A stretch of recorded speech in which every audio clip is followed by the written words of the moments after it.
नमस्कार दोस्तों, हमारे BS शर्मा भारद्वाज चैनल में आप सभी दोस्तों का स्वागत है।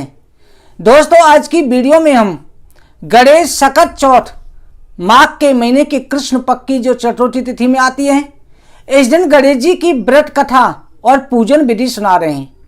दोस्तों, इस व्रत कथा का श्रवण करने से सभी संकटों का नाश होता है। गणेश जी की सकत चौथ की कथा पूरी जरूर सुननी चाहिए। गणेश जी की कृपा से सभी देवताओं के संकटों का नाश हुआ था, इसलिए अब गणेश सकत चौथ की कथा एवं पूजन जरूर करें, व्रत रखें। अगर जिसने व्रत भी नहीं रखा है उसे भी गणेश जी की पूजा जरूर करनी चाहिए। दोस्तों, इस गणेश जी की व्रत कथा में जो पूजन विधि है वो यह है कि गणेश जी का पूजन जो है पूरे श्रद्धा विश्वास के साथ किया जाता है। इसमें जो व्रत रखते हैं, पुत्र धन प्राप्ति के लिए, पति की दीर्घायु के लिए, संकटों के नाश के लिए स्त्रियां रखती हैं। पुरुष जो है व्यापार वृद्धि के लिए, सभी पापों से मुक्त होने के लिए, सभी जगह विजय प्राप्त के लिए, या कोई कोर्ट कचहरी का चक्कर भी चला है उससे भी आप विजय पाने के लिए भी रख सकते हैं। तो इसमें जो है शाम को चंद्रमा को अर्घ्य दे करके तभी भोजन किया जाता है, दिन में कुछ भी खाया पिया नहीं जाता।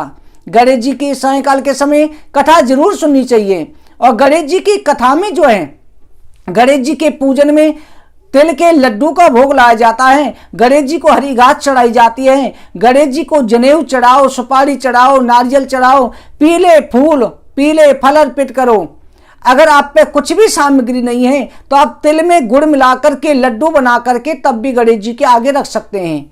और जो लोटा भर के रखें, लोटे में पानी भरें, उसमें थोड़ा सा 1 चम्मच कच्चा दूध डाल लें और उसमें थोड़ी सी तिल और गुड़ डाल करके जो है गणेश जी के आगे रखना चाहिए। दीपक जला करके कथा सुने और गणेश जी की सामने प्रार्थना करके आप जो इस कथा सुनने के बाद आरती करके जो है उसके बाद में रात्रि काल को उस जल से जो चंद्रमा को अर्घ्य देना चाहिए और रात्रि काल को भोजन करना चाहिए। वैसे तो इसमें निर्जला रखा जाता है, परंतु अगर किसी की तबीयत खराब है, रोगी को और बालक बुजुर्ग को दोष नहीं होता है, जिसकी मजबूरी है कि यहाँ रह नहीं सकते, ज़्यादा तबीयत खराब हो रही है, तो शाम को कथा सुनने के बाद में दिन में कभी भी कथा सुन के 4 बजे भी थोड़ी चाय पी सकते हैं। वैसे कोशिश करनी चाहिए ना पिए, निर्जला ही रखें। तब हम इसकी कथा प्रारंभ करते हैं। एक समय की बात है कि सभी देवता बड़े भयभीत हुए, क्योंकि देवताओं पर इतना संकट आ रहा था कि राक्षसों का बार बार आक्रमण होता। देवता परेशान हो गए, स्वर्ग का राज्य भी चला गया। सभी देवताओं ने जाकर के शंकर जी से प्रार्थना करी, प्रभु हमें बार बार कष्ट आते हैं, संकट आते हैं, इनसे छुटकारा कैसे पाएं। भगवान श्री शंकर जी ने अपने दोनों पुत्रों से कहा कि आप दोनों में से कौन देवताओं का कष्ट दूर करेगा। तब गणेश जी कहने लगे कि मैं संकट दूर करूंगा। कार्तिकेय जी कहते हैं कि मैं देवताओं का सेनापति हूं, मैं ही देवताओं के कष्ट दूर करूंगा। गणेश जी ने कहा मैं बिना सेनापति बने ही दूर कर दूंगा।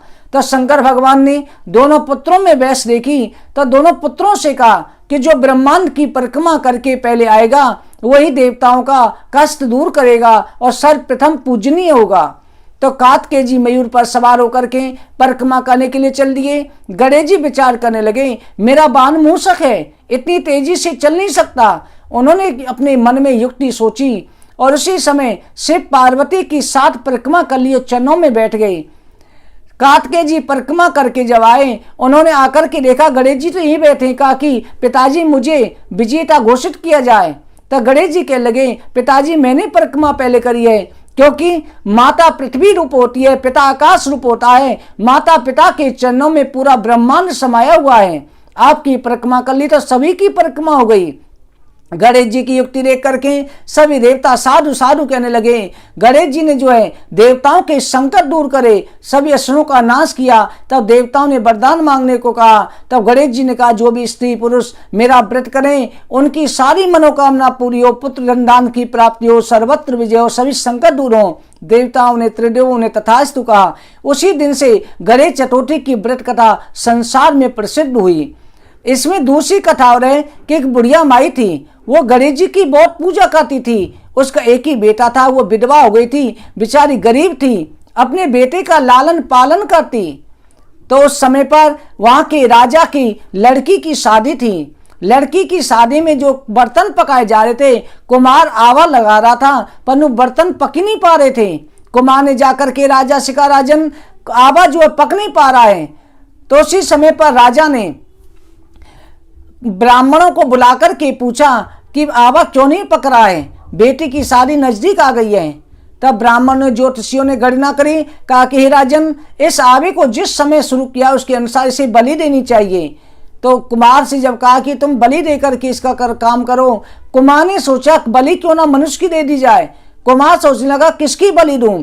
उसने देखा सामने एक बुढ़िया माई रहती है, ये बेचारी निर्धन है, ये कुछ कर भी नहीं सकती। तो उसने क्या किया, बुढ़िया माई के बच्चे को खेलते हुए ले गया और जाकर के आवा में बंद कर दिया और ऊपर से बर्तन लगा दी, अग्नि लगा दी। इधर बुढ़िया माई जो गणेश जी की पूजा करती थी, उसने अपने पुत्र को ढूंढा, नहीं मिला। गणेश जी के सामने बैठ गई, प्रार्थना करने लगी। गणेश जी कृपा से जो है बच्चे की रक्षा हुई।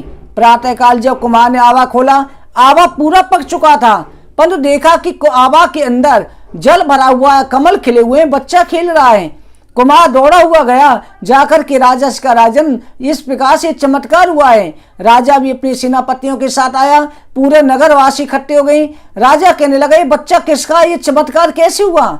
उसी समय पर बुढ़िया माई आ गई, बोली राजन ये बच्चा मेरा है। बच्चे को गोद में ले लिया। राजा ने कहा, माई तुम्हारा बच्चा कैसे बच गया, संकट कैसे टल गया। बुढ़िया माई ने कहा, मैं संकट मोचन गणेश जी की पूजा करती हूँ, उन्हीं कृपा से जो है संकटों का नाश हुआ।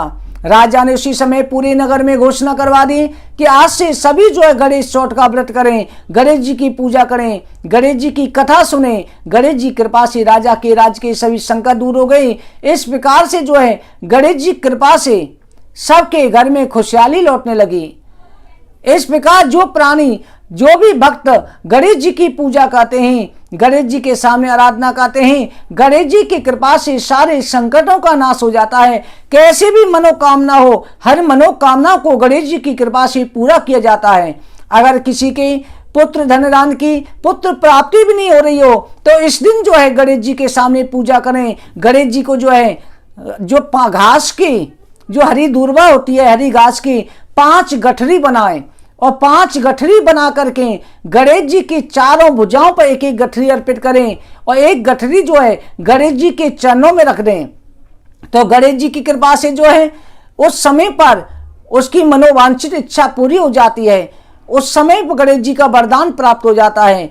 गणेश जी के सामने 5 गठरी चढ़ा करके अगर ओम नमो भगवते गजाननाय इस मंत्र का जाप कर लिया जाए, एक माला जाप कर लिया जाए और चंद्रमा को जो अर्घ दें, उसमें जो है 1 चम्मच कच्चा दूध, तिल और गुड़ डाल करके अगर उसे अर्घ दिया जाए, तो गणेश जी कृपा से उस समय पे भी यह मंत्र बोला जाए तो निश्चित रूप से पुत्र की प्राप्ति होती है। जिसकी नौकरी नहीं लग रही हो, शादी नहीं हो रही हो, व्यापार में परेशानी आ रही हो, वो जो 7 हल्दी की गांठें चढ़ा दें और हल्दी गांठें चढ़ा करके प्रार्थना करें तो निश्चित रूप से उनका कार्य भी सिद्ध हो जाता है। इस प्रकार से गणेश जी की पूजा करें। और आपका कोई काम रुका हुआ है तो एक पानी वाला नारियल लेकर के उसके ऊपर मोली लपेट करके और अपनी प्रार्थना करके गणेश जी के सामने आप जो अर्जी लगा दो तो निश्चित रूप से आपका वो कार्य भी सिद्ध हो जाएगा। तो गणेश जी की ये हमने व्रत कथा और आपको उपाय पूजन विधि बताई। अगर आपको हमारी वीडियो पसंद आई हो, लाइक करें, शेयर करें। चैनल को सब्सक्राइब नहीं किया है, सब्सक्राइब जरूर करें। आगे की वीडियो में जानकारी के साथ मिलते हैं। आप सभी को जय श्री कृष्ण।